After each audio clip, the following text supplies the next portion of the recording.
Anak-anakku, di mana saja kalian berada, salam jumpa, salam sehat, salam dalam damai kasih Tuhan kita Yesus Kristus. Pada hari ini kita bertemu untuk mengikuti pembelajaran pendidikan agama Katolik dan budi pekerti dengan materi Yesus Kristus mewartakan kerajaan Allah melalui perumpamaan. Sebelum kita mengikuti pembelajaran, marilah berdoa. Dalam nama Bapa dan Putra dan Roh Kudus. Amin. Allah Bapa yang Maha Kuasa, kami bersyukur kepadamu atas anugerah kehidupan dan kesempatan yang baik di hari ini, sehingga kami boleh menikmati hari yang baru dan juga Engkau berikan kesempatan bagi kami untuk mengikuti pembelajaran pendidikan agama Katolik.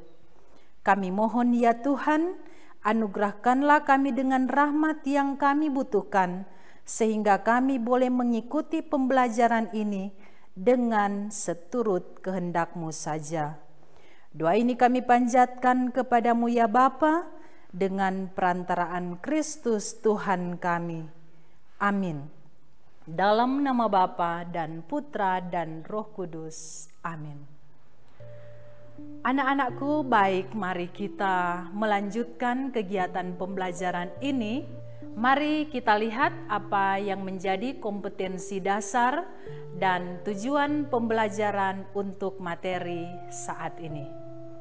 Kompetensi dasar pertama, bersyukur atas nilai-nilai kerajaan Allah yang diwartakan Yesus Kristus melalui sabda dan tindakan. Kedua, bertanggung jawab mewujudkan nilai-nilai kerajaan Allah melalui kata dan perbuatan.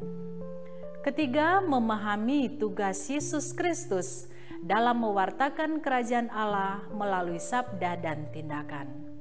Keempat, melakukan aktivitas, misalnya menceritakan pengalaman atau refleksi atau membuat laporan pengalaman yang berkaitan dengan keterlibatan ketika mewartakan kerajaan Allah, baik melalui kata maupun perbuatan. Kita lihat apa yang menjadi tujuan pembelajaran untuk materi ini.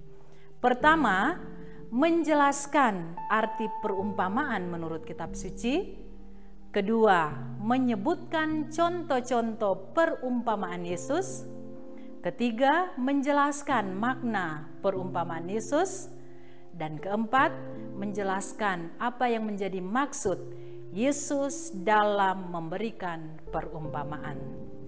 Mari kita lihat apa yang menjadi pengertian dari perumpamaan yang digunakan Yesus dalam mewartakan kerajaan Allah.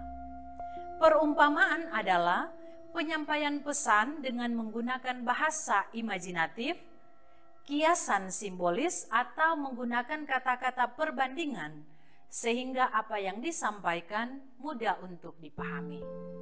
Nah, menjadi pertanyaan, mengapa harus menggunakan perumpamaan? Alasannya bahwa agar pewartaan dan ajaran Yesus dapat lebih mudah untuk dimengerti dan dipahami oleh setiap orang yang mendengarkannya. Mari kita lihat contoh-contoh perumpamaan yang diwartakan oleh Yesus. Pertama, perumpamaan seorang penabur yang terdapat dalam teks kitab suci Injil Markus bab 4 ayat 3 sampai 8 dan dilanjutkan ayat 13 sampai 20. Kedua, perumpamaan tentang benih yang tumbuh terdapat dalam Injil Markus bab 4 ayat 26 sampai 29. Ketiga, perumpamaan tentang lalang di antara gandum terdapat dalam teks kitab suci Injil Matius bab 14 ayat 24 sampai 30. Keempat, perumpamaan tentang harta terpendam dan mutiara berharga terdapat dalam teks Matius bab 13 ayat 44 sampai 46. Tentunya ini hanya beberapa contoh saja, dan masih ada perumpamaan-perumpamaan lain yang terdapat di dalam teks kitab suci yang Yesus lakukan dan Yesus wartakan untuk menjelaskan apa sebenarnya itu kerajaan Allah. Mari dari keempat perumpamaan tadi kita lihat satu persatu apa makna dari setiap perumpamaan. Pertama, perumpamaan seorang penabur. Perumpamaan ini mau menggambarkan bagaimana kita mau menegakkan kerajaan Allah. Dalam menegakkan kerajaan Allah, tentunya akan mengalami berbagai hambatan, halangan, bahkan juga pasti akan mengalami kegagalan. Tetapi kita jangan berputus asa, karena di dalam upaya kita mewartakan untuk menegakkan kerajaan Allah, pasti Allah sendirilah yang akan menolong kita. Selanjutnya perumpamaan tentang benih yang tumbuh. Perumpamaan ini mau mengumpamakan bahwa seorang petani ketika mau menabur benih, dia tidak tahu kapan jelasnya benih ini akan tumbuh. Dia akan bertunas, bahkan berbuah.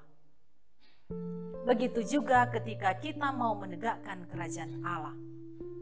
Kita tidak tahu kapan kerajaan Allah itu akan terwujud. Tetapi tentunya Allah sendirilah yang akan menegakkan kerajaan Allah. Selanjutnya kita melihat perumpamaan tentang lalang di antara gandum. Apa yang dimaksudkan dengan perumpamaan ini? Perumpamaan ini mau menjelaskan bahwa ketika kita mau mewartakan kerajaan Allah, tentunya berbagai macam orang yang akan kita hadapi. Ada orang baik, ada juga orang yang kurang baik, bahkan yang mungkin kita anggap jahat. Tetapi baik buruknya orang yang kita wartakan tentang kerajaan Allah.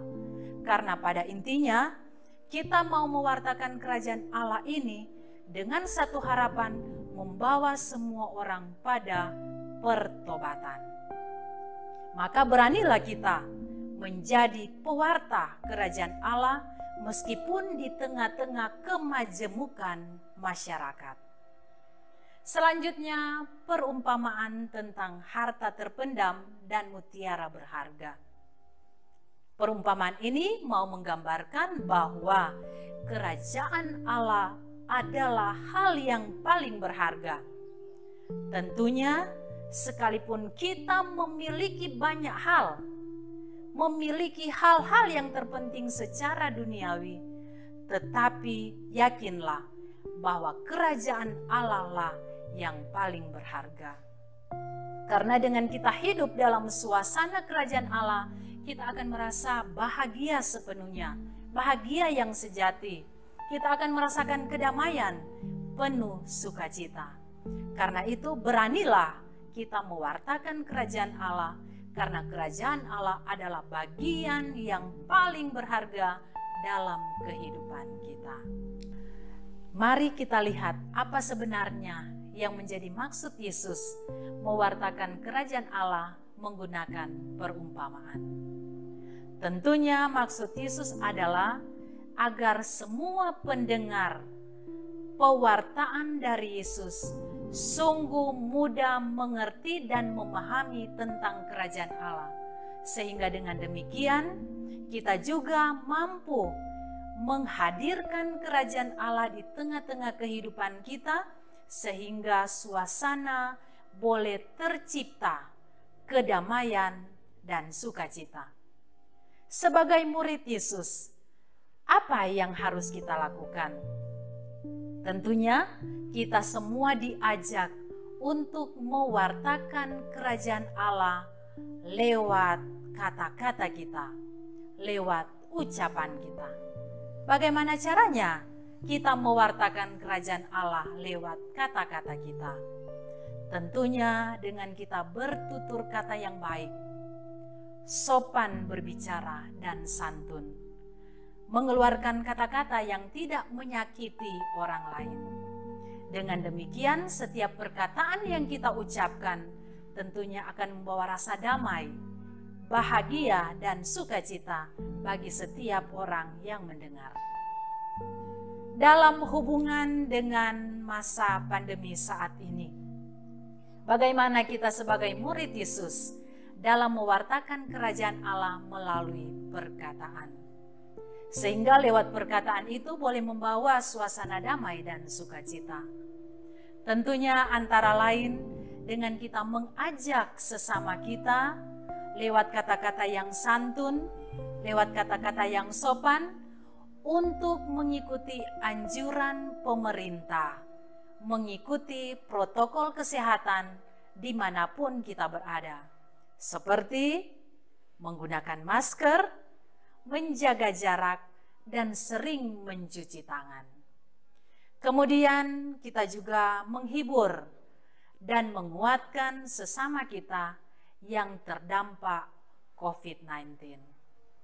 Dan terakhir, kita jangan pernah mengeluarkan kata-kata yang bentuknya hoax atau berita bohong. Demikian anak-anakku materi kita untuk hari ini.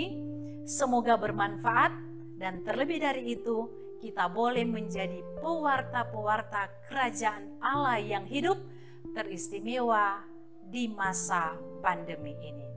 Tuhan memberkati kita semua. Mari kita tutup pertemuan kita pada hari ini dengan berdoa. Marilah berdoa. Dalam nama Bapa dan Putra dan Roh Kudus. Amin. Tuhan Allah Bapa yang Maha Kuasa, kami sungguh bersyukur untuk kesempatan hari ini kami boleh belajar bersama. Semoga dengan kekuatan-Mu kami semua boleh menjadi pewarta-pewarta kerajaan-Mu di tengah-tengah masyarakat dimanapun kami berada. Dan semoga kami dengan penuh keberanian mau mewartakan lewat kata-kata kerajaan Allah yang hidup, sehingga boleh membawa kedamaian dan sukacita bagi setiap orang yang kami layani. Doa ini kami panjatkan kepadamu ya Bapa, dengan perantaraan Kristus Tuhan kami. Amin. Dalam nama Bapa dan Putra dan Roh Kudus. Amin. Terima kasih. Jumpa lagi.